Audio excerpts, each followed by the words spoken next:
তো হ্যালো আমার প্রিয় বন্ধুরা, আপনারা সবাই কেমন আছেন? আশা করছি সবাই ভালো আছেন। আমি কিন্তু এখন যাবো এই বাজার থেকে রওনা দিছি। এখন যাবো আমি চিড়ি দিবান গেল, হালকাতা চিড়ি যেটা কয় ওটা দিবান গেল যেমন দেখেন।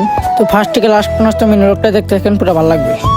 তো আমি কিন্তু এখন যাবো এই বাইক নিয়ে রওনা দিব এখন। তো দেখতে থাকেন আমি চিড়ি কীভাবে দেই। জানাবো বসুন না, এই যে সামনে 10 তারিখে মঙ্গলবার। তো গাইস কি কুমার চিড়ি দিবান গেলে বালু চড়ে এসে গেছি। দেখেন কিরম ফুটবল ওটাই গেজা ভালো, এক বালুর জন্য আড়াই জানা বাইক নিয়ে তো আরো জানা।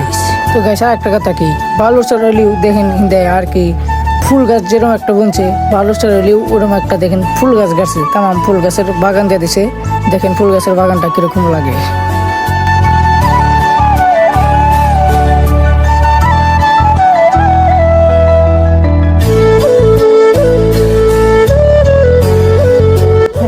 আমার কিন্তু এখন চিঠি দেওয়া শেষ। তো আমি এখন যাবো বাড়িতে। গাইস মিনি ব্লগটা যদি ভালো লাগে প্লিজ একটা করে সাবস্ক্রাইব করে দিতে পারেন। দেখা হবে নেক্সট ব্লগে। বাই।